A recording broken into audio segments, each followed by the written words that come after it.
Hey, and welcome to part 3 of this Nightmare series review that was requested.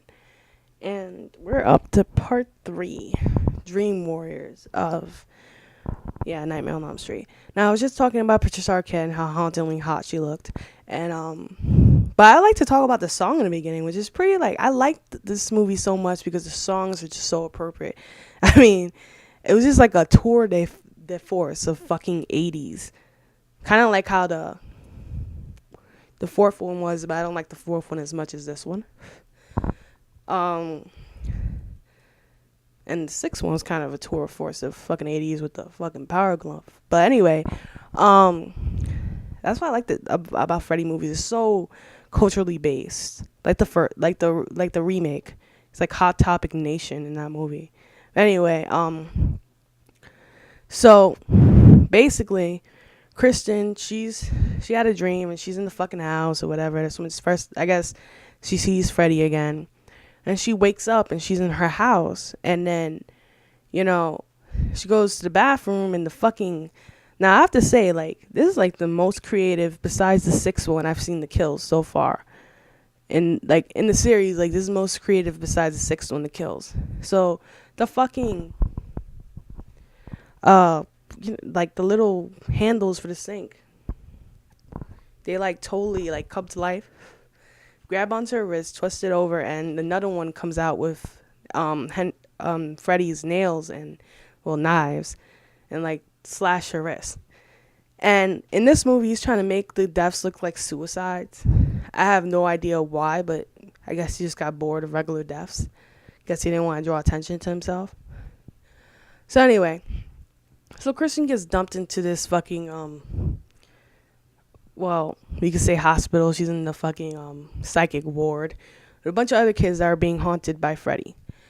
And then Nancy pops out of nowhere because Kristen is freaking the fuck out after they told her they were going to sedate her. She's like, one, two. Now I have to say, the acting in this movie is better than most.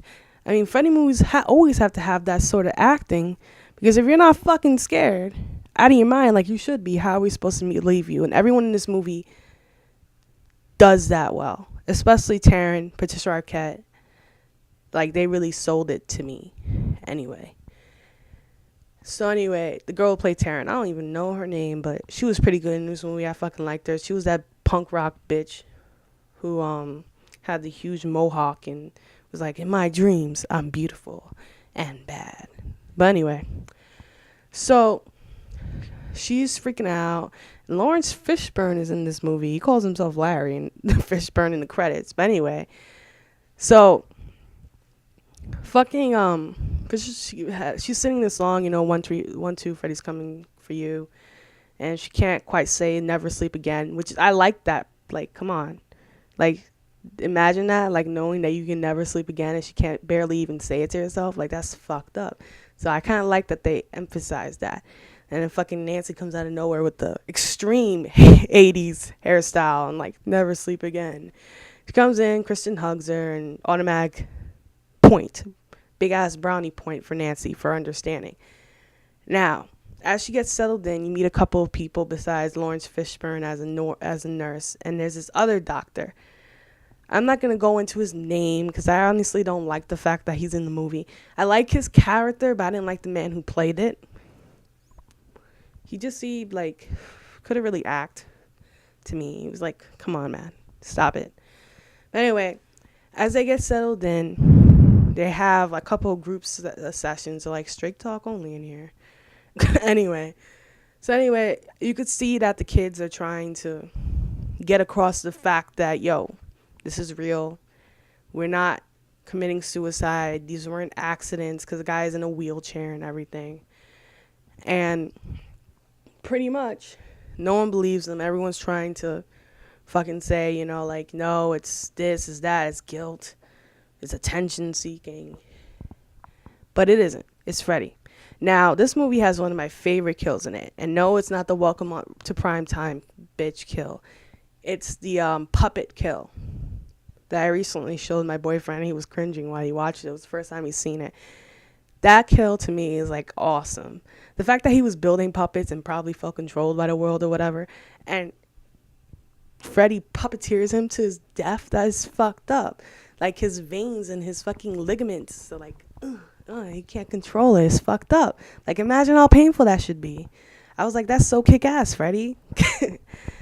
And so everyone is up for the fiasco of him falling to his death and Freddy cutting the things. Everyone's just like doing everyone's doing some good ass acting. Like Taryn's like really good in this scene. She's like, that bastard killed him, whatever, and still no one believes them. People are like, oh, whoever the fuck his name, the guy, he quit or something like that. And so everyone's fucking scared. Because everyone feels like they're going to be dropping like flies now. And Nancy feels like, yo, we need to get them some Hypnocil. Or else, shit's going to go down. And she's like, well, I used to be one of them. Da, da. She explains it to the doctor. He says, okay, to the Hypnocil. Although it never really makes its way to the patients. Because of that one bitch. We can't call her a bitch because she's just doing her job. And doctors don't tend to believe in the fantasy. So you can just believe she's doing her job. Like she's just trying to do the best she can for these kids. She doesn't want them to die. But she is a bitch in the way that she doesn't understand. So anyway, them and the kids, they're just like, Nancy and the kids, especially Kristen, because Kristen pulls her into her dream. They realize that, they have dream powers or whatever. Oh, I skipped over that bitch who got killed. Yeah.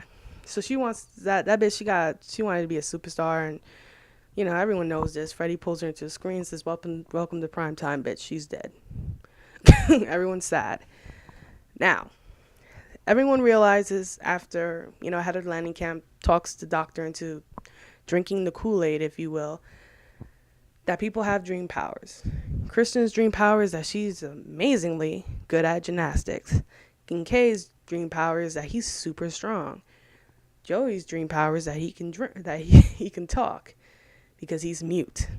And Kincaid feels the need to face anything. It all makes fucking sense. And the guy who's in the wheelchair, he can walk, and he's the fucking wizard master. Yeah, Dungeons and Dragons.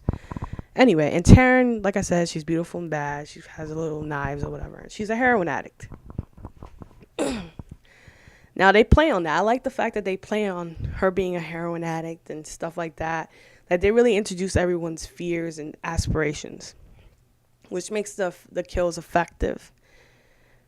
Except for the Wizard Master's kill. I mean, he tries to kill him with the fucking medieval evil wheelchair, but that would have been more effective if he actually killed him with the wheelchair, but he didn't. And Nancy gets kicked out or whatever because the girl died and stuff like that.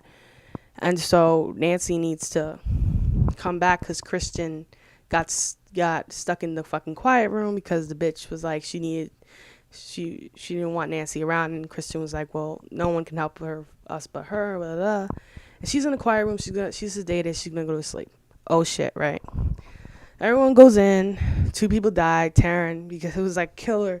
It was such a great kill. I mean, he kills her with heroin, and it's fucked up because the little track marks on her arm, they're like open little sucking mouths.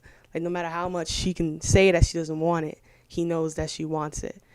And he like overdoses her to death, and he kills the guy in the wheelchair. He had Joey for a while. They get saved.